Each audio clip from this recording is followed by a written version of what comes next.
περάσουμε στο επόμενο θέμα. Την Κυριακή 20 Ιανουαρίου έγινε η κοπή της Βασιλόπιτας της Οργάνωσης Κυπρίων Αγνοουμένων Ηνωμένου Βασιλείου.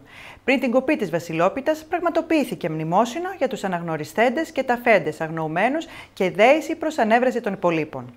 Στην εκδήλωση, επίσημος καλεσμένος ήταν ο Γενικός Πρόξενος της Κύπρου, κ. Γιώργος Γεωργίου, ο πρόεδρος της Οργάνωσης Αγνοουμένων Νεοκλής Νεοκλέους, μέλη παροικιακών πολιτικών κομμάτων, οι συγγενείς των αγνοουμένων και πλήθος κόσμου. Ας παρακολουθήσουμε ένα απόσπασμα από το μνημόσυνο που έγινε στο Καθεδρικό Ναό της Παναγίας στο Wood Green.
Μετά το μνημόσυνο, στο βήμα ανέβηκε ο Γενικός Πρόξενος της Κύπρου, κ. Γιώργος Γεωργίου, ο οποίος ευχήθηκε ο νέος χρόνος να αποδειχτεί καλύτερος από τον προηγούμενο, τόσο στον καθένα προσωπικά, όσο και για την πατρίδα στο σύνολό της.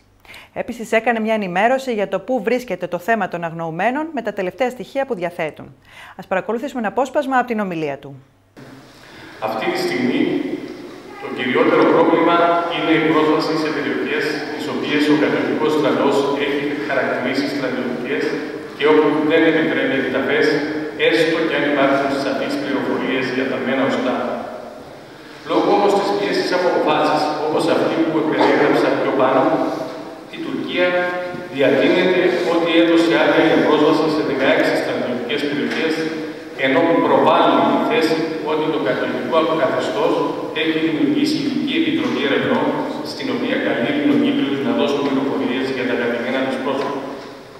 Η αλήθεια είναι ότι οι περιοχές για τις οποίες δόθηκε άδεια δεν περιέχουν μαζικούς χώρους ταφής, ενώ αρκετές από αυτές τις περιοχές φαίνεται να ταξινομήθηκαν εκ των υστέρων ως στρατιωτικές για να επιτευχθούν σκοποί δημιουργίας εντυπώσεων και μόνο.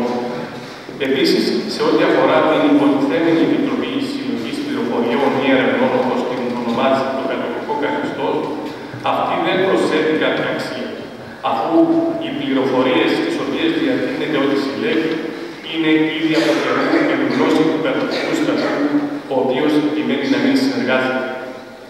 Χωρίς τη συνεργασία της Τουρκίας δεν μπορεί να υπάρξει πρόοδος. Και δυστυχώς τέτοια συνεργασία δεν υπάρχει. 38 παράδειγμα άρνησης της Τουρκίας να συνεργαστεί για εκταφή σε πραγματικά στρατιωτική περιοχή αποτελεί η περίπτωση του Νίκου Κουλουμά, του οποίου εντοπίστηκε σε πηγάδι μικρό μόνο μέρος από το κρανίο του που ταυτοποιήθηκε από τον Σεπτέμβριο του 2011. Παρά τις προτροπές και τις επανειλημμένες παραστάσεις της οικογένειάς του, αλλά και του ιδίου του Προέδρου της Δημοκρατίας προς την Διερευνητική Επιτροπή Ερευνωμένων, για να σκαφεί σε χώρο όπου υπάρχουν αδιάσυστα στοιχεία ότι βρίσκονται δομένα τα υπόλοιπα οστά του, 500 μέτρα από το πηγάδι που βρέθηκε μέρος του κρανίου του, στο κατεχόμενο χωριό Πόνη, οι τουρκικές αρχές απαγορεύουν την ενέργεια της ανασκαφής με το γνωστό δικαιολογητικό ότι η περιοχή αποτελεί στρατιωτική ζώνη.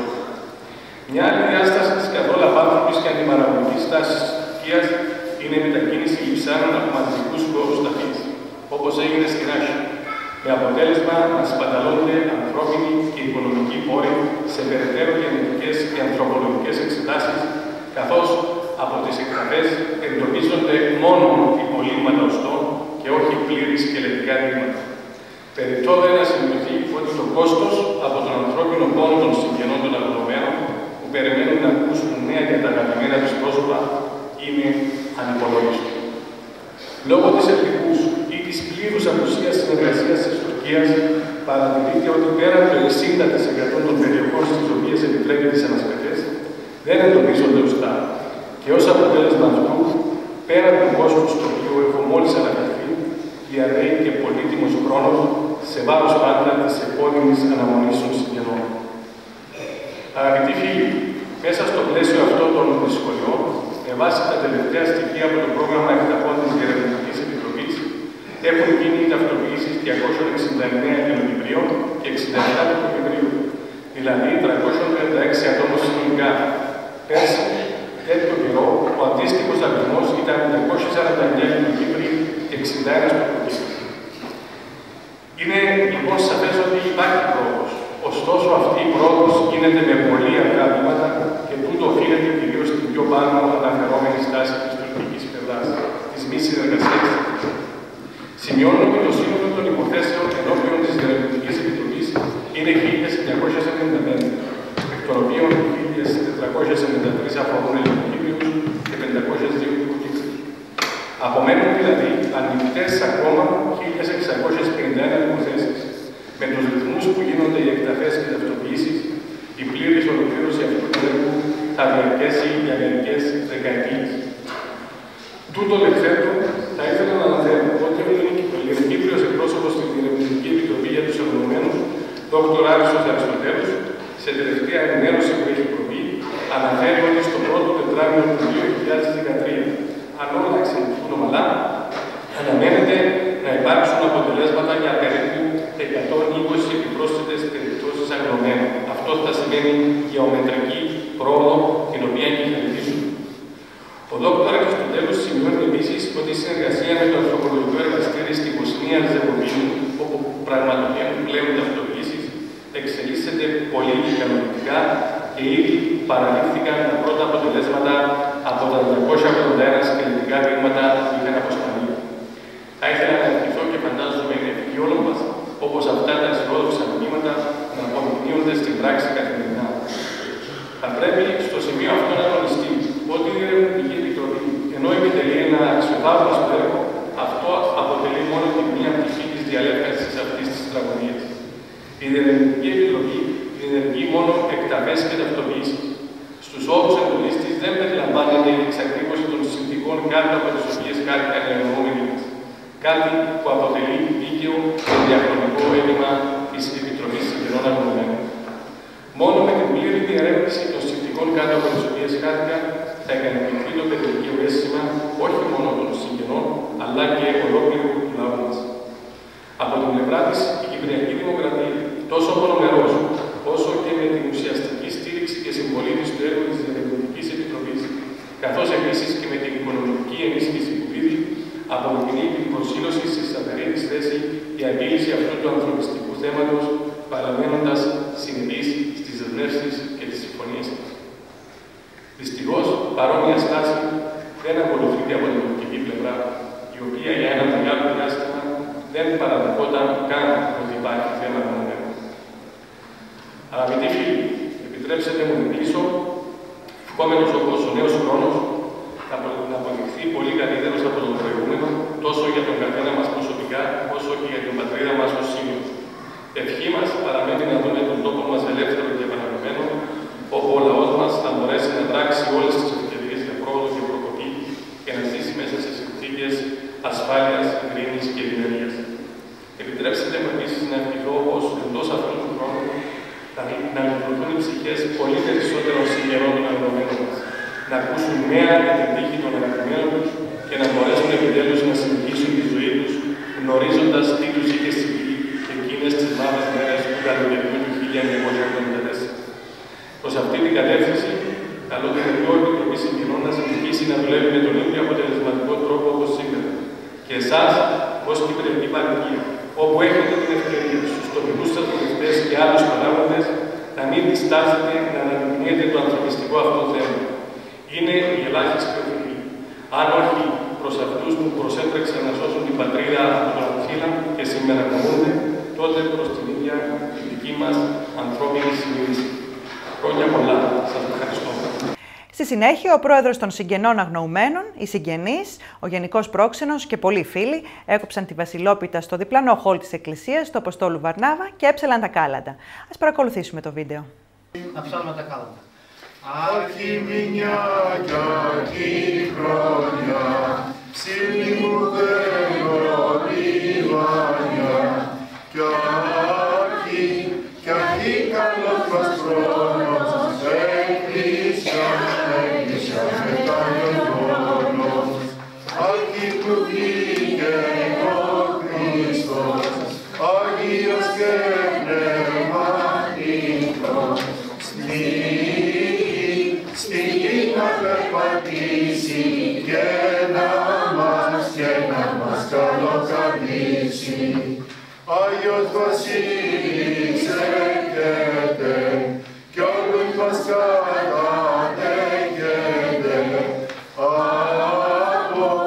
Από την Κεσαρία στις αρχόντισσα Κυρία.